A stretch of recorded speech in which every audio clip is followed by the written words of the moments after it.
Hello everyone, welcome to my channel psychology with Geeta. आज से हम शुरू कर रहे हैं रिसर्च एंड स्टैटिस्टिक्स की कंप्लीट सीरीज, जिसमें यूजीसी नेट साइकोलॉजी यूनिट 2 को हम कंप्लीट स्टडी करेंगे, क्योंकि ये सिलेबस यूजीसी नेट जेआरएफ के अलावा सभी कंपटीशन एग्जाम और एंट्रेंस एग्जाम के लिए भी हेल्पफुल है। सभी एग्जाम्स में रिसर्च एंड स्टैटिस्टिक्स से रिलेटेड क्वेश्चंस पूछे जाते हैं। इस यूनिट में 7 मेजर सेक्शंस है जो आपको स्क्रीन पे दिखाई दे रहे हैं। आने वाली क्लासेस में हम इन सभी टॉपिक्स को स्टेप बाय स्टेप कॉन्सेप्चुअली और एग्जाम ओरिएंटेड अप्रोच के साथ कवर करेंगे। फर्स्ट जो सेक्शन है उसमें दिया हुआ है बेसिक्स ऑफ रिसर्च, जिसमें मीनिंग एंड डेफिनेशन से लेके वेरिएबल, सैम्पलिंग, हाइपोथेसिस, एथिक्स सभी कुछ है। सेकंड जो सेक्शन है उसमें है paradigms, quantitative qualitative mix method approach. Methods of research में सारे मेथड्स यहाँ पे कवर किए जा रहे हैं। स्टैटिस्टिक्स में आप देख सकते हैं मेजर्स ऑफ सेंट्रल टेंडेंसी से लेके normal probability curve, parametric test, non parametric, Wilcoxon, Mann Whitney, Kruskal Wallis, power analysis and effect size. Correlational analysis में अगर हम देखें तो correlational product movement, rank order correlation, partial, multiple, special correlation, जिसमें biserial, point biserial, tetrachoric, five coefficient, regression and factor analysis भी यहाँ पे cover होगा, और एक्सपेरिमेंटल डिजाइन भी सारी कवर की जाएगी। तो चलिए स्टार्ट करते हैं सीरीज की फर्स्ट क्लास को, जिसमें हम डिस्कस करेंगे meaning, purpose, dimensions of research, characteristics of research and research problem. Definition क्या होती है रिसर्च की? Research consist of two parts, दो वर्ड से मिलकर बना है, री एंड सर्च, जिसका मतलब है again and over again, examine carefully, कि continuous study continuous study continuous study होती है रिसर्च में, जिसमें हम एग्जामिन केयरफुली बार बार स्टडी करते हैं। कर्लिंगर ने क्या कहा है? Scientific research is a systematic, controlled, empirical and critical investigation of hypothetical propositions about the presumed relations among natural phenomena। मतलब ये सारे वर्ड्स क्या कहते हैं? इन सारे वर्ड्स को हम समझते हैं कि एक जो रिसर्च होती है, रिसर्च क्या होती है? रिसर्च क्या होती है? रिसर्च में होता है सिस्टमैटिक होती है रिसर्च। सिस्टमैटिक क्या होती है? सिस्टमैटिक का मतलब होता है रिसर्च में क्या होती है? प्लानिंग होती है, एंड फिक्स्ड मेथड्स होते हैं। फिक्स्ड मेथड्स होते हैं तभी तो वो सिस्टमैटिक होगी। दूसरा क्या होता है? कंट्रोल्ड होती है रिसर्च। थर्ड क्या है? एम्पेरिकल वर्ड क्या है? एम्पेरिकल वर्ड को समझते हैं। एम्पेरिकल वर्ड हमें बताएगा कि research is based on experiments and और एक्सपीरियंस। एक्सपेरिमेंट पे बेस्ड हो या एक्सपीरियंस के बेस्ड हो, रादर देन थियोरी। ऐसा नहीं हो कि सिर्फ थ्योरी बेस्ड हो, हमें उसको एक्सपेरिमेंट करके देखना है और एक्सपीरियंस करके देखना है कि क्या सेम चीज है जो थ्योरी में बोला जा रहा है वो हो भी रहा है कि नहीं हो रहा है। नेक्स्ट, क्रिटिकल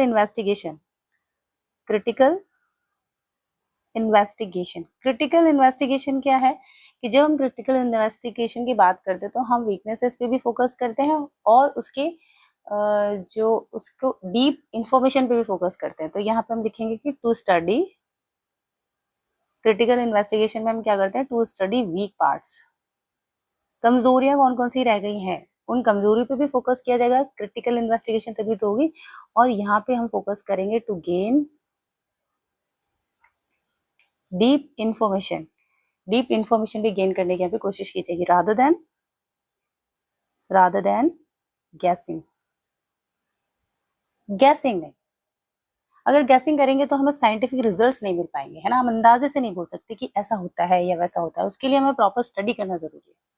ठीक है, अगर मैं बोलूं कि if a number is even then it is divisible by 2। अगर कोई नंबर है जो इवन है तो वो डिविजिबल बाय 2 जरूर होगा। तो ये मुझे कैसे पता चला? ये मैंने एक रिसर्च की स्टडी की और मुझे पता चला कि ऐसा ही होता है।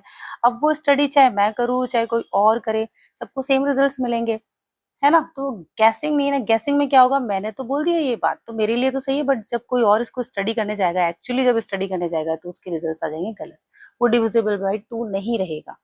ये हो जाएगा। गैसिंग ये होती है कि जिसमें आपने कोई बात कह दी बट एक्चुअल में वो है जरूरी नहीं है। इसको एक और एग्जाम्पल से समझते हैं। जैसे एग्जाम्पल हमने ये स्लाइड में भी डाला है कि 20,000 वर्ड्स मिथ, मतलब कि जब तक स्टडी नहीं हुई थी तब तक ऐसा माना जाता था कि जो वुमेन है वो मेल से 20,000 वर्ड्स हर दिन ज्यादा बोलती है। लेकिन जब इस पे स्टडी हुई, प्रॉपर इन्वेस्टिगेशन हुआ, तब पता चला कि वुमेन एक दिन में बोलती है 16,215 वर्ड्स और मेल बोलते हैं 15,669 वर्ड्स। कितना डिफरेंस आया? 546 का डिफरेंस आया कि सिर्फ इतने वर्ड्स ज्यादा बोलती हैं। लेकिन पहले जब तक स्टडी या रिसर्च नहीं हुई तब तक क्या माना जाता था? तो 20,000 वर्ड्स ज्यादा बोलती। तो ये क्या था? ये था गैसिंग। और ये क्या है? रिसर्च।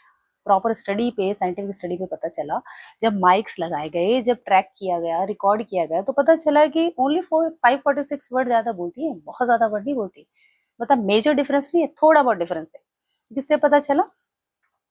ये पता चला क्रिटिकल इन्वेस्टिगेशन या फिर मैं कहूँ साइंटिफिक स्टडी से, गैसिंग से नहीं।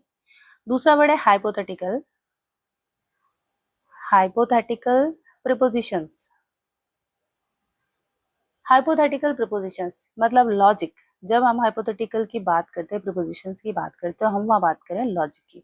लॉजिक आपने इंडक्टिव डिडक्टिव भी पढ़ा होगा, लेकिन अगर सिंपल वर्ड्स में बोलूँ तो यहाँ पे बात होती है if and then. If and then की बात हो रही है। मतलब जैसे हमने यही बोला, ये वाला जो एग्जाम्पल है इवन वाला, कि अगर मैंने यहाँ पे कहा a number if a number is even then it is divisible by 2। मतलब अगर कोई भी नंबर इवन है तो वो डिविजिबल बाय 2 होगा, तो 2 से डिवाइड होगा ही होगा। अब इसको चाहे एक रिसर्चर करे, चाहे मैं करूं, चाहे कोई और करे दुनिया में, लेकिन इसके रिजल्ट यही आएंगे। तो ये क्या होगा? ये कंसिस्टेंसी हो गई ना, ये रिलायबिलिटी हो गई। इसी को हम कह देंगे रेप्लिकेबिलिटी। रेप्लिकेबिलिटी मतलब क्या हो गई? कि कंसिस्टेंसी, रिजल्ट्स में कंसिस्टेंसी, ये रेप्लिकेबिलिटी हो गई। और इफ और देन जब हमने यूज कर लिया तो ये हो गया लॉजिक। लॉजिक बेस्ड है, तो लॉजिक बेस्ड होती है हमारी रिसर्च। हाइपोथेटिकल प्रिपोजिशंस का हम यहाँ पे यूज करते हैं। ठीक है, तो ये सारे वर्ड्स ये कहते हैं systematic, controlled, empirical, critical investigation. ये सब क्या है? ये हम अभी डिस्कस कर चुके हैं। तो हमारी रिसर्च में सारे कैरेक्टरिस्टिक्स होना जरूरी, ये सब होंगे तो रिसर्च क्या होगी? साइंटिफिक होगी। ये प्लानिंग होनी चाहिए, फिक्स्ड मेथड यूज करने चाहिए, कंट्रोल सिचुएशन में होनी चाहिए। एम्पिरिकल मतलब एक्सपेरिमेंट्स हो, वहाँ पे एक्सपीरियंस जो हम करें एक्चुअल वही पता चलना चाहिए, rather than theories. Just theories को हम फॉलो करके सिर्फ जो थ्योरीज में कहा गया उसी को नहीं, बल्कि उसको वेरीफाई कर सकें। क्रिटिकल इन्वेस्टिगेशन हो, मतलब टू स्टडी वीक पार्ट्स की भी हम स्टडी करें और डीप इंफॉर्मेशन के बारे में भी देखें। लॉजिक्स पे फोकस करें, इफ एंड देन के बेस पे हम उस पर बात करें, और एप्लीकेबिलिटी हो मतलब कंसिस्टेंसी हो। नेक्स्ट ये कैरेक्टरिस्टिक्स है, ये हो गया सिस्टमैटिक, एम्पेरिकल, वैलिड। रिसर्च को वैलिड होना जरूरी है। वैलिडिटी क्या बोलती है? What is suppose to measure. Validity measure what is suppose to measure, मतलब जो मेजर करना चाहते हैं वही मेजर कर रहे हैं, तो वो क्या होता है? वो वैलिड होता है। लॉजिकल क्या होता है? हम बात कर चुके हैं। जनरलाइजेबिलिटी मतलब क्या होती है? External validity. देखिए वैलिडिटी, रिलायबिलिटी हम डीप में डिस्कस करेंगे बाद में, बट अभी हमें ये जानना जरूरी है कि जो कैरेक्टरिस्टिक्स है उसमें वैलिडिटी का होना जरूरी है, कि जो चीज मैं मेजर करना चाहती हूँ वही चीज मेरे रिजल्ट्स में मेजर हो, ये देखना चाहते हैं, वही मेरा टेस्ट मेजर करे, वो वैलिडिटी होती है। और डिटेल में वैलिडिटी के बहुत सारे टाइप्स भी हैं, सब कुछ हम आगे डिस्कस करेंगे नेक्स्ट क्लासेस में। जनरलाइजेशन क्या होता है? जनरलाइजेशन का मतलब होता है एक्सटर्नल वैलिडिटी। मतलब एक पॉपुलेशन है, ये पूरी की पूरी क्या है? पॉपुलेशन। ये पॉपुलेशन है, मतलब ये पूरा का पूरा एरिया है, यहाँ पे लोग रहते हैं बहुत सारे। इन लोगों पे मैं स्टडी करना चाहती हूँ किसी भी चीज की। तो ये जो स्टडी है, अगर मैं इन सभी लोगों को लूँ, अगर मैं इन सभी लोगों का, अगर मैं पूरा का पूरा एक स्टेट लेके स्टडी करती हूँ, पूरे के पूरे इंडिया पे स्टडी करती हूँ, तो मेरे लिए कितना मुश्किल हो जाएगा, ये कितना टाइम कंज्यूमिंग होगा। तो इसलिए क्या किया जाता है? इसलिए सैंपल लिया जाता है। ये सैंपल ले लिया, इस पूरी की पूरी पॉपुलेशन में से थोड़ा सा सैंपल ले लिया, कुछ लोग ले लिए और इन पे स्टडी कर दी। अब इन पर स्टडी करने के बाद जो मेरे रिजल्ट्स आए, ये रिजल्ट्स मैंने किस पे अप्लाई कर दिए? इस पॉपुलेशन पे, इन सारे लोगों पे अप्लाई कर दिया। ये क्या कहलाए? ये जनरलाइजेबिलिटी कहलाए, और इसी को एक्सटर्नल वैलिडिटी बोलते हैं। डायनामिक, डायनामिक का मतलब है कंटिन्यूअस। कंटिन्यूअस मतलब बार बार स्टडी कर सकते हो आप। रिसर्च में ये रिसर्च की ब्यूटी है कि वन टाइम नहीं होता, इसको आप कंटिन्यूस प्रोसेस है, बार बार स्टडी कर सकते हो, एक ही चीज को बार बार स्टडी कर सकते हैं, क्रॉस वेरिफिकेशन कर सकते हैं, वेरीफाई कर सकते हैं। रेप्लिकेबिलिटी, जैसा हमने अभी इस एग्जाम्पल में देखा था कि इवन वाले एग्जाम्पल में टू, कि अगर कोई भी नंबर जो इवन है वो टू से डिविजिबल होगा, अब उसको चाहे एक बार एक पर्सन करे, फिर उसको दोबारा कोई और पर्सन करे, फिर तीसरी बार कोई और करे, चौथी बार कोई और करे, उससे मैटर नहीं करता। जब भी आप ऐसा करेंगे तो उसमें सेम रिजल्ट्स आएंगे, मतलब आपके रिजल्ट्स में कंसिस्टेंसी है, वही रेप्लिकेबिलिटी कहलाती है। कैरेक्टरिस्टिक्स ये सेम कैरेक्टरिस्टिक्स है जो हम अभी तक पढ़ा है हमने, वही सब यहाँ पे लिखा हुआ है। पर्पस क्या होते हैं, पर्पस रिसर्च के होते हैं, ये चार चीजें पे फोकस करना जरूरी है जब पर्पस की बात करते हैं। पर्पस क्या होता है, the purpose of research is to discover answer to questions through the application of scientific procedure follow करेंगे।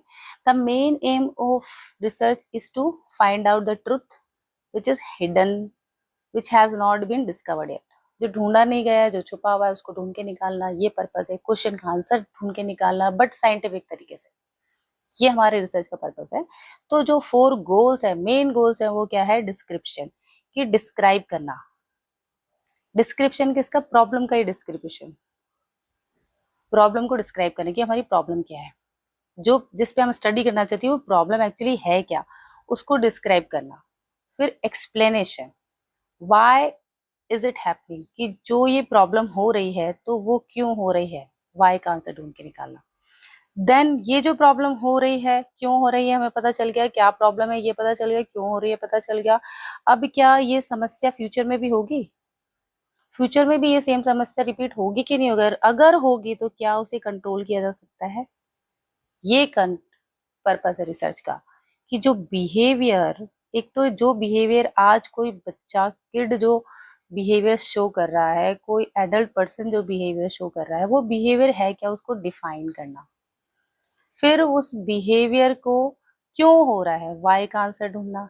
ये बिहेवियर क्या फ्यूचर में भी होगा फिर से ऐसा, क्या किसी एक पर्सन को किसी पर्टिकुलर सिचुएशन में एंजाइटी हो रही है तो वही एंजाइटी दोबारा जब वो पर्टिकुलर सिचुएशन में आएगा तो उसको फिर से होगी क्या, अगर होगी तो क्या हम उसे कंट्रोल कर सकते हैं क्या, यही ढूंढ के निकालना, ये हमारे रिसर्च का पर्पस है। तो हम यहाँ स्टडी करते हैं वाई की, क्यूरियोसिटी की, कि क्या क्वेश्चन, क्या क्यूरियोसिटी मन में है, नोवेल्टी, न्यू नॉलेज ढूंढने की कोशिश करते हैं जो यूजफुल हो, जो यूजफुल हो। और फिल गैप्स, प्रीवियस स्टडीज हो चुकी हैं, उन स्टडीज में ऐसा तो नहीं है कुछ कि जो छूट गया है, जो नहीं स्टडी हो पाया, उनको स्टडी करना। प्रॉब्लम का सोल्यूशन करना, हाइपोथेसिस टेस्टिंग, हाइपोथेसिस को हम डिटेल में आगे फ्यूचर की क्लासेस में हम डिस्कस करेंगे डिटेल में हाइपोथेसिस क्या होती है, क्या टाइप से है। अब इतना समझना जरूरी है कि जो हम प्रॉब्लम आइडेंटिफाई करते हैं उस प्रॉब्लम को एक प्रॉपर एक टेंटेटिव स्टेटमेंट में जब हम उस प्रॉब्लम को बना लेते हैं और उसको हम टेस्ट करते हैं तो वो हाइपोथेसिस टेस्टिंग होती है, ये भी रिसर्च में हमें करना है। और जनरलाइजेशन, जनरलाइजेशन जैसे अभी हमने बात करी कि एक जो हमारे पास पॉपुलेशन है, एक एरिया है, कोई स्टेट है, इस स्टेट पे स्टडी कर रहे हैं, तो स्टेट के हर एक पर्सन को लेके स्टडी करना और उसको देखना ये बहुत मुश्किल हो जाता है। इसलिए हम क्या करते हैं, उस पर्टिकुलर जगह से या उस पर्टिकुलर कैरेक्टरिस्टिक्स को फॉलो करने वाले लोगों को हम ले लेते हैं, कुछ एक ग्रुप ले लेते हैं, ग्रुप पे स्टडी करते हैं और इस ग्रुप के जो रिजल्ट्स होते हैं, जो भी हमारे पास रिजल्ट्स आते हैं उसको हम अप्लाई करते हैं पॉपुलेशन पे, मतलब जो लोग बाकी बच गए जिनको हमने स्टडी में शामिल नहीं किया उन पे, क्योंकि सब लोग सेम कैरेक्टरिस्टिक्स को फॉलो करते हैं। ये होता है जनरलाइजेबिलिटी और इसी को हम बोलते हैं एक्सटर्नल वैलिडिटी। ठीक है, डायमेंशंस ऑफ रिसर्च, अब हम देखते हैं डायमेंशंस क्या होते हैं। 3 टाइप से हम स्टडी कर सकते हैं, 3 डायमेंशनल अगर स्टडी में बोलूँ रिसर्च को तो कैसे कर सकते हैं। पर्पस ढूंढने के लिए कि क्या पर्पस है रिसर्च का, कॉन्टेक्स्ट किस कॉन्टेक्स्ट में स्टडी करते हैं और यूज क्या है। तो इसको हम डिटेल में देखते हैं कि जो पर्पस क्या है। पर्पस होता है एक्सप्लोरेटरी रिसर्च, ये देखिए पर्पस के बेस पे 3 टाइप्स की रिसर्च है। क्या क्या हो सकती है, एक्सप्लोरेटरी जहाँ पे हम न्यू इन्फॉर्मेशन न्यू नॉलेज को ढूंढने की कोशिश करते हैं जो पहले से नहीं ढूंढी हुई है, ये फर्स्ट स्टेप होता है इन्वेस्टिगेटिंग अ प्रॉब्लम। यहाँ पे हम जो ढूंढने की कोशिश करते हैं व्हाट का आंसर ढूंढने की कोशिश करते हैं, ये क्वालिटेटिव स्टडी होती है। अभी हमें प्रॉब्लम के बारे में कुछ भी नहीं पता, बिल्कुल नई चीज है और उसको अगर ढूंढ के निकाल दिया तो वो क्या होता है, वो एक्सप्लोरेटरी रिसर्च होती है। इसके एग्जाम्पल क्या होगा, जैसे जो ग्रेविटी है, ग्रेविटी ग्रेविटी ढूंढ के निकाला ना न्यूटन ने, वो क्या था, वो एक्सप्लोरेटरी रिसर्च का ही एक एग्जाम्पल है। ये क्या करती है, नॉलेज नॉलेज गेन करने के लिए जस्ट होती है एक्सप्लोरेटरी रिसर्च। इसका कोई प्रैक्टिकल एप्लीकेशन जस्ट नहीं होता, बस इंफॉर्मेशन गेन करने के लिए, या हम कह सकते हैं कि थ्योरी थ्योरी बिल्ड करने के लिए भी हम इस तरह की रिसर्च करते हैं। दूसरा डिस्क्रिप्टिव, ये डिस्क्राइब करती है कैरेक्टरिस्टिक्स को, सिचुएशन को, रिलेशनशिप को, तो इसलिए हम स्टडी करते हैं डिस्क्राइब करने के लिए, हाउ एंड व्हाट का आंसर ढूंढने की कोशिश करते हैं। एक्सप्लेनेटरी, एक्सप्लेनेटरी में वाई का आंसर ढूंढते हैं कि जो भी चीजें हो रही है वो क्यों हो रही हैं, उसका answer, cause and effect, cause and relationship ढूंढने की कोशिश करते हैं। कॉन्टेक्स्ट, किस कॉन्टेक्स्ट में स्टडी करते हैं, हम करते हैं या तो एक इंडिविजुअल पे, मतलब सिंगल सिंगल किसी एक केस पे, एक पर्सन पे भी हो सकता है, यूनिक इवेंट भी कोई हो सकता है, किसी एक चीज पे हम स्टडी करते हैं। जबकि नॉमोथेटिक क्या है, नॉमोथेटिक का मतलब है ग्रुप पे भी स्टडी करते हैं। ये भी कॉन्टेक्स्ट है कि आप पूरे के पूरे ग्रुप पे स्टडी करें, उसके जनरल पैटर्न्स ढूंढ के निकाले, क्लासेस ऑफ इवेंट्स ढूंढ के निकाले, है ना, जनरल लॉज, हम प्रिंसिपल्स ढूंढ के निकाल सकते हैं अगर हम ज्यादा लोगों पे स्टडी करते हैं। ठीक है, तो ये है। और अलग एक डायमेंशन क्या है, on the basis of use. Use क्या है रिसर्च का, जैसे मैंने अभी स्टार्टिंग में इधर बोला कि एक्सप्लोरेटरी रिसर्च है, तो एक्सप्लोरेटरी स्टेज में हम न्यू और नॉट वेल अंडरस्टूड जो इन्फॉर्मेशन होती है ना, उसको ढूंढते हैं, ये फर्स्ट स्टेप है। ऐसे ही बेसिक एंड प्योर रिसर्च, जिसको हम क्या बोलते हैं, फंडामेंटल रिसर्च भी बोलते हैं, तो ये यूज है। ये क्या था, पर्पस एंड यूज। यूजफुल कैसे होगी, पर्पस तो हमने बता दिया कि न्यू नॉलेज ढूंढ के निकालते हैं, तो बेसिक एंड प्योर रिसर्च में भी हम न्यू ही नॉलेज ढूंढ के निकालेंगे। लेकिन इसका पर्पस क्या है, इसका पर्पस है theories banana,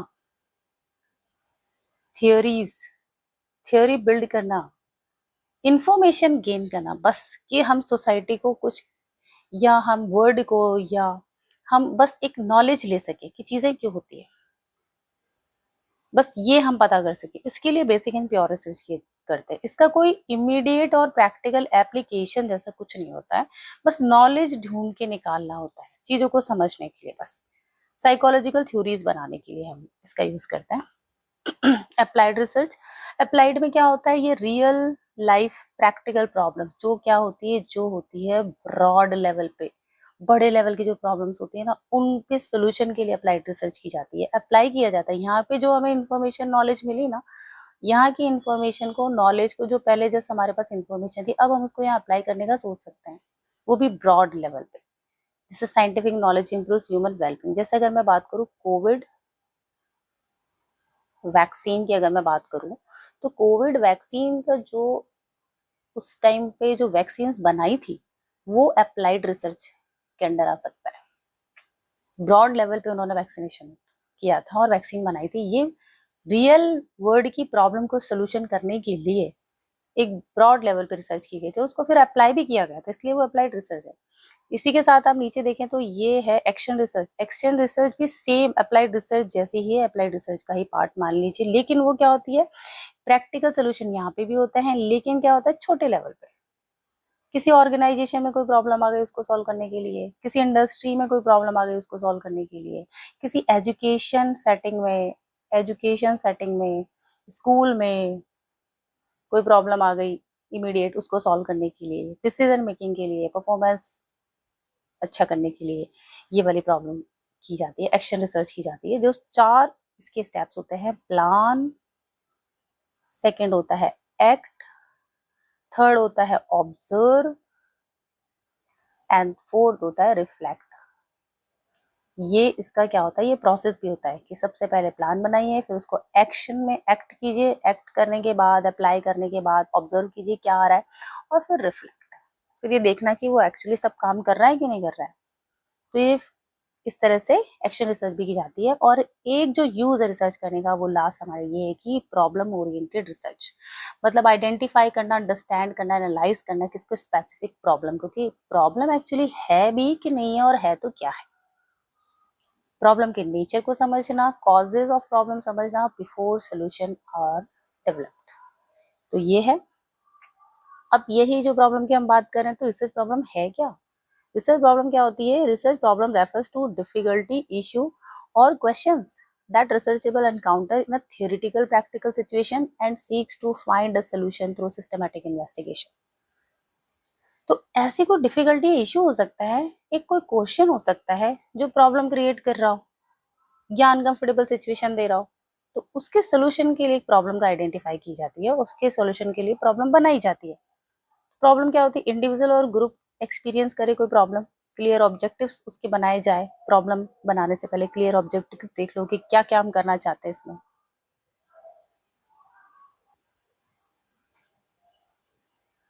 Alternative courses of actions available to achieve those objectives. There must be uncertainty or doubt. Uncertainty और डाउट होना जरूरी है। और क्या है, जैसे एग्जांपल देख लीजिए, how sleep deprivation affects cognitive flexibility in adolescence. किस नींद की कमी से क्या कॉग्निटिव फ्लेक्सिबिलिटी पे कोई फर्क पड़ रहा है एडोलेसेंस में? ये एक डाउट हो गया एग्जाम्पल। एक एग्जाम्पल क्या हो सकता है? Effect of mindfulness meditation on stress reduction. आपको क्या लगता है, किसी पर्सन को क्या लगता है, रिसर्चर को क्या लग रहा है कि जो माइंडफुलनेस है उसका स्ट्रेस रिडक्शन पे कोई फर्क पड़ता है क्या? ये देखना चाहता है, तो ये एक प्रॉब्लम हो गई। अब हम देखेंगे कि सेलेक्ट करने के लिए प्रॉब्लम को हमारे पास कौन कौन सी चीजें जो अवॉइड करना है, जिनका ध्यान रखना है। ये तो हमने देख लिया कि क्या क्या होना चाहिए, बट क्या क्या नहीं होना चाहिए वो भी हमें देखना जरूरी है। तो इसमें क्या है, ओवर रिसर्च प्रॉब्लम ना हो। ऐसा ना हो कि कोई टॉपिक है जिसको सब बहुत ज्यादा स्टडी कर लिया, अब आप जब ढूंढ के लगा लोगे तो आपके पास कुछ नया निकलेगा ही नहीं। ऐसा नहीं होना चाहिए। न्यू फाइंडिंग्स हमें मिले, ऐसा टॉपिक होना चाहिए। कंट्रोवर्शियल टॉपिक्स को इग्नोर करना चाहिए, जो कंट्रोवर्शियल हो, जो एक बहस का विषय हो, जिसमें ऐसा बस उसको में हम बहस करते रह जाए, कंट्रोवर्शियल हो, किसी रिजल्ट पे ना पहुंच पाए, ऐसा नहीं होना चाहिए। Avoid problems that are too narrow और टू ब्रॉड। टू नैरो ऐसा नहीं होगा सिर्फ एक पर्सन के लिए इम्पोर्टेंट है, और बहुत ब्रॉड भी हो ये भी जरूरी नहीं है। Familiar feasible supported by accessible research material, कि हमारे पास रिसर्च और रिसर्च मटेरियल होना जरूरी है। ROL रिव्यू ऑफ लिटरेचर हमें फिर करना पड़ेगा, जिससे हमें पता चलेगा कि किस किस टॉपिक पे स्टडी हो चुकी है, कौन से गैप्स रह गए हैं जिनको फिल करना जरूरी है। ये हम देखेंगे किस पे, जब हमारे पास अवेलेबल हो, क्या क्या अवेलेबल हो, सपोर्टेड मटेरियल अवेलेबल हो। अगर मटेरियल नहीं होगा तो हम कैसे पता करेंगे कि क्या स्टडी होगी और क्या करना है। Consider the importance of the topic, researcher qualification training cost. ये ध्यान रखना जरूरी है कि बहुत ज्यादा टाइम कंज्यूमिंग ना हो, बहुत ज्यादा कॉस्ट ना लगे। इन चीजों पे भी फोकस करना जरूरी है कि ऐसा ना हो कि इतनी ज्यादा कॉस्ट लग रही है कि रिसर्च कंप्लीट ही नहीं हो पा रही, बीच में अटक गई है। इतना ज्यादा टाइम लग रहा है कि कंप्लीट ही नहीं हो पा रही। इन चीज पे ध्यान रखिए कि ऐसे टॉपिक चूज करें जो बहुत ज्यादा टाइम टेकिंग ना हो, जिसपे बहुत ज्यादा कॉस्ट भी ना लगे, आराम से उस पर स्टडी की जा सके। Conduct a preliminary or feasibility study, particularly when the topic is new or established research method are not available. अभी हमने यहाँ पे बात करी इस टॉपिक में कि हमारे पास स्टडी मटेरियल होना चाहिए और उसका हमें रिव्यू ऑफ लिटरेचर करना है, तब तो कोई मतलब है। ROL का मतलब क्या है? Review of literature. जो लिटरेचर मतलब जो स्टडीज ऑलरेडी हो चुकी है उसको स्टडी करना, उसको रिव्यू करना, ये यहाँ पे हमने कहा। बट यहाँ हम कह रहे हैं कि अगर मान लीजिए आपका मन है किसी बिल्कुल न्यू टॉपिक पे स्टडी करना, जिसपे अभी तक कोई भी स्टडी नहीं हुई है, तो आप उस पर भी कर सकते हैं। ऐसा नहीं है कि जिन पे स्टडी हो गई वही करना है, वो भी कर सकते हैं, लेकिन न्यू टॉपिक पे भी कर सकते हैं। न्यू टॉपिक पे जब आप स्टडी करेंगे तो आपको प्रिलिमिनरी स्टडी करनी पड़ेगी, एक छोटी। आप चाहते हैं कि हजारों लोगों पे स्टडी करना, लेकिन उससे पहले आप छोटे से कुछ लोगों पे स्टडी कर लो, क्योंकि इससे रिलेटेड आज तक स्टडी हुई नहीं है। आप जिस टॉपिक पे स्टडी करना चाहते हो उससे रिलेटेड आज तक स्टडी हुई नहीं है। तो अगर आप इतने बड़े ब्रॉड एरिया पे आपने थाउजेंड्स या 4000 का सैंपल ले लिया और उस पर स्टडी करी और आपके रिजल्ट्स आए, तो आपको पता चला कि नहीं, ये तो उतना ज्यादा बेनिफिशियल ही नहीं है सोसाइटी के लिए, तो कुछ और ही हो गया। इससे अच्छा है कि एक छोटी सी प्रिलिमिनरी स्टडी कर लें, पायलट स्टडी जो उसको बोलते हैं, पायलट स्टडी करें बिल्कुल न्यू टॉपिक पे, और उसके देख लें कि क्या कॉस्ट है, क्या बेनिफिट्स हैं, क्या उसमें हमें क्या हमारी रिसर्च एक्चुअल में कौन कौन से हमें वहाँ पे चैलेंजेस फेस करने पड़ेंगे, कॉस्ट बेनिफिट, ये सारी चीजें हम क्या करें, छोटी सी स्टडी कर लें, कुछ लोगों पे स्टडी कर लें, 10 लोगों पे, 15 लोगों पे, 50 लोगों पे स्टडी करके देख लें। फिर हम उस स्टडी को हम क्या करें, 4000 या 5000 लोगों पे हम स्टडी करें। फिर हम 4000 5000 के डेटा पे करें, तो हमारे लिए ईजी हो जाता है चैलेंजेस को फेस करना, किसमें, जब हम न्यू टॉपिक पे स्टडी कर रहे हैं। ठीक है, तो हमारी रिसर्च जो तो रिसर्चर को क्या करना है, जब कोई रिसर्च प्रॉब्लम बनानी है तो पहले जनरल फॉर्म में बनाना है, फिर उस नेचर को समझना है, then available review of literature अगर है तो उसको स्टडी करना है, न्यू प्रॉब्लम है तो पहले एक पायलट स्टडी हमें करनी पड़ेगी, है ना, और develop ideas through discussion with expert और कलीग्स और एक्सपर्ट से भी, और अपने जो भी है कलीग्स और एक्सपर्ट्स हैं उनके साथ में डिस्कस कर सकते हैं उस आइडिया को, और उनसे प्रॉब्लम को और ज़्यादा क्लियर कंसाइज करने में हेल्प ले सकते हैं। रिफ्रेज करना है लास्ट में प्रॉब्लम को, जैसे कि वो क्लियर, स्पेसिफिक और रिसर्चेबल स्टेटमेंट बने। रिसर्चेबल स्टेटमेंट ही क्या होता है, हमारी होती है हाइपोथेसिस। हाइपोथेसिस क्या होती है, टाइप्स क्या होती है, हम डिटेल में आगे की क्लासेस में डिस्कस करेंगे। अभी हमें ये समझना जरूरी है कि हमारे पास जो एक रिसर्च प्रॉब्लम थी, उस प्रॉब्लम को हमने इतना, ये पांचों स्टेप्स पार करके हम यहाँ पे पहुंचते हैं, तो हमारे पास क्या आ जाती है, हाइपोथेसिस आ जाती है, जो जस्ट एक टेस्टेबल स्टेटमेंट होती है। अभी हमें उसको टेस्ट करना है, अभी उस पर हमने कोई स्टडी नहीं करी, टेस्ट करना है। वो हाइपोथेसिस ट्रू भी हो सकती है, फॉल्स भी हो सकती है, वो हम बाद में देखेंगे। अभी स्टडी करने के लिए हमें एक क्वेश्चन मिल गया, ठीक है। तो ये क्या होना चाहिए, जो रिसर्च प्रॉब्लम है उससे डिफाइन करने का एक प्रोसेस है, प्रोसेस जो हम बात कर चुके हैं कि जनरल टर्म्स में हो, रिमूव एम्बिगिटीज सेकेंड टर्म में, फिर क्या करें, रीफॉर्मुलेट करना है, देन हमें क्या करना है, ensure the problem is realistic, analytical, meaningful, visible with available data resources, और क्या है, लास्ट में हमको उसे वेल डिफाइंड रिसर्च प्रॉब्लम बनाना है that provides a basic for formulating working hypothesis and selecting appropriate methods for solving problem। और last में फिर हमें क्या करना है, उसके लिए मेथड्स भी ढूंढने हैं, मेथड्स कि कौन से अप्रोप्रिएट मेथड्स इस प्रॉब्लम के सोल्यूशन के लिए। तो ये पूरा प्रोसेस क्या होता है, रिसर्च प्रॉब्लम आइडेंटिफाई करने का, एक हाइपोथेसिस तक पहुंचने का। फिर हाइपोथेसिस क्या होती है, ये हम आगे की क्लासेस में डिस्कस करेंगे। If you found this class is helpful, please take a moment to like the video and share it with your fellow learners. Your support keeps us going. Join our Telegram channel for notes and regular updates. See you in the next video. Thank you for watching.